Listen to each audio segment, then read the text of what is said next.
Determinants of demand पढ़ा था। आज हम पढ़ेंगे law of demand. Law of demand क्या होता है? लॉ ऑफ डिमांड क्या होता है? Law of demand, according to this law, other things being equal, when the price of a commodity increases is demand fall, and when the price falls demand increases। मतलब कि other things being equal मतलब क्या होता है? यानी other factor जो हमने पिछले क्लास पढ़ा था, अदर फैक्टर चाहे वो इनकम हो, सब्स्टिट्यूट गुड्स यानी रिलेटेड गुड्स हो, टेस्ट प्रेफरेंस, ये सब सेम रहे, उसमें कोई चेंजेस ना हो, तब प्राइस के बढ़ने से, price of a commodity increases, इसका जब प्राइस के बढ़ने से डिमांड घट जाता है और या तो प्राइस के घटने से डिमांड बढ़ जाता है, इसको हम लोग बोलते हैं लॉ ऑफ डिमांड। यानी कि प्राइस और डिमांड का एक इनवर्स रिलेशनशिप हो।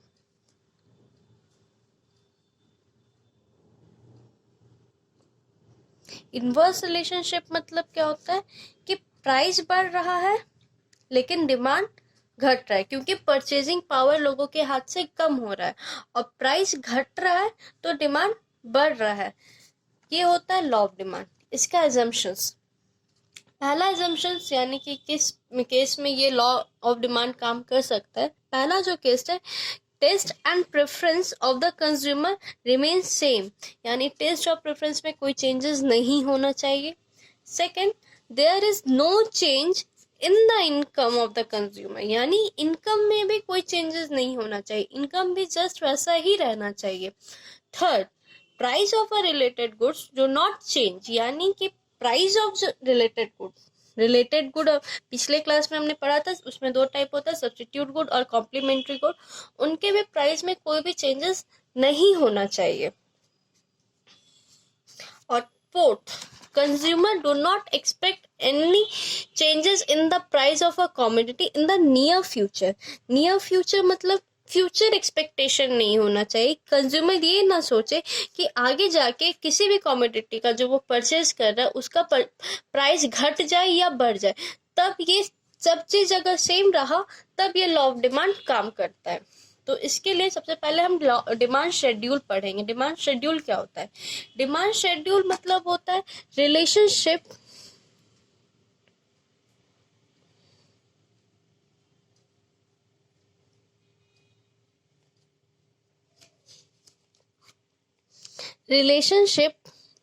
between price and quantity demanded। वो शेड्यूल या वो टेबल जो प्राइस और क्वांटिटी के रिलेशनशिप को शो करता है। सपोज यहाँ पे हम पहले प्राइस लिखते हैं। हमने पिछले क्लास पढ़ा था कि दो टाइप का डिमांड होता है, एक इंडिविजुअल डिमांड, मार्केट डिमांड, तो हम लोग दोनों देखेंगे। एक इंडिविजुअल डिमांड मान लेते हैं ईज डिमांड, सेकेंड भी ले लेते तब मार्केट डिमांड निकल पाएगा, बीज डिमांड, फिर मार्केट डिमांड।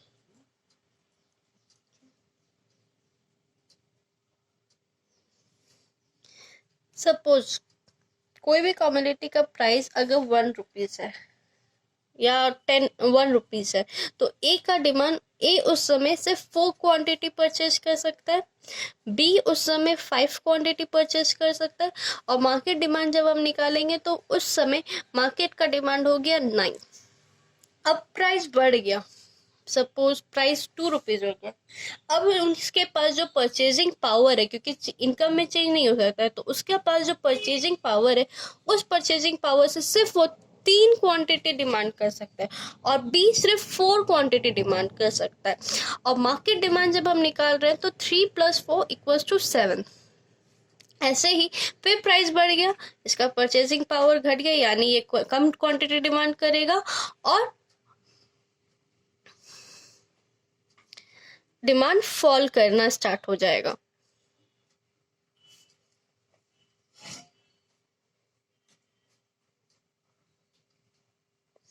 मतलब हम यहाँ देख रहे हैं कि प्राइस मेरा बढ़ते जा रहा है लेकिन डिमांड मेरा घटते जा रहा है। प्राइस बढ़ रहा है लेकिन डिमांड घट रहा है, प्राइस बढ़ रहा है और डिमांड मेरा घट रहा है।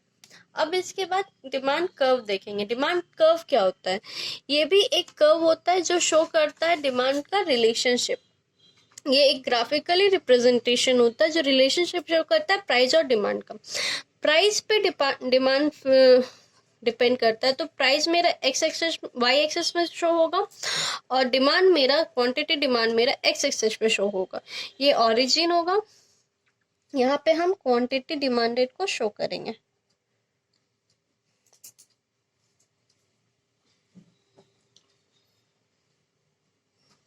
यहाँ 1 2 3 4, वैसे यहाँ पे भी शो कर देते 1 2 3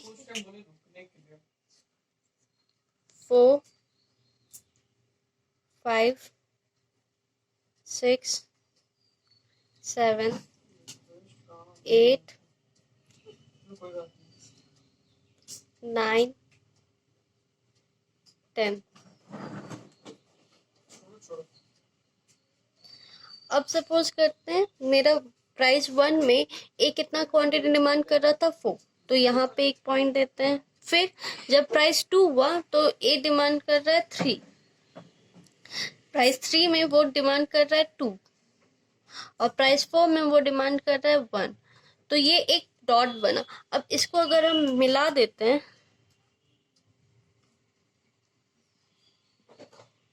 तो ये एक स्ट्रेट लाइन आएगा। ये शो कर रहा है कि मेरा जो प्राइस है,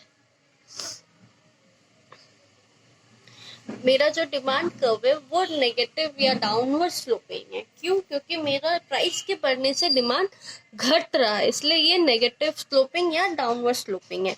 ऐसे ही हम एमबी का भी डिमांड कर्व बना लेंगे और मार्केट डिमांड कर्व भी बना लेंगे। इसके बाद ये किस केस में काम नहीं कर सकता है, तो इसका जो एक्सेप्शंस है,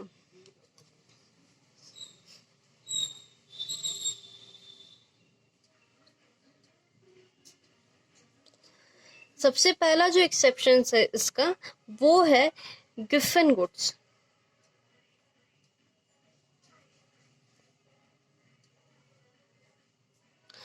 गिफन गुड्स किसको कहते हैं? गिफन गुड एक तरह का special kind of inferior good होता है।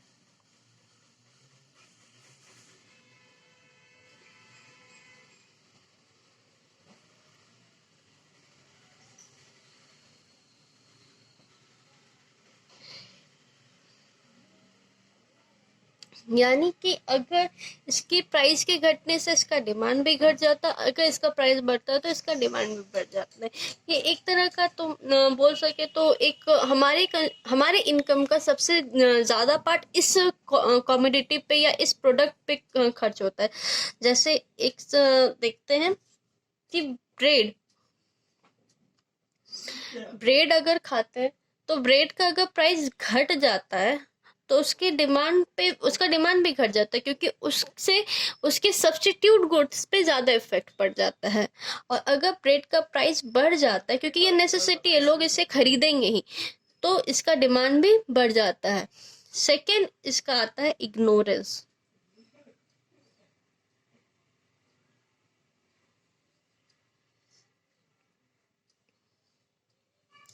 इग्नोरेंस मतलब जिसको क्वांटिटी से मतलब नहीं है, उसको क्वालिटी से मतलब है कि उस प्रोडक्ट का क्वालिटी कैसा है, वो क्वालिटी को देख के एक्स्ट्रा पैसा खर्च कर सकता है, इसे बोलते हैं, ये होता है इग्नोरेंस। और थर्ड कॉन्स्पिशियस गुड।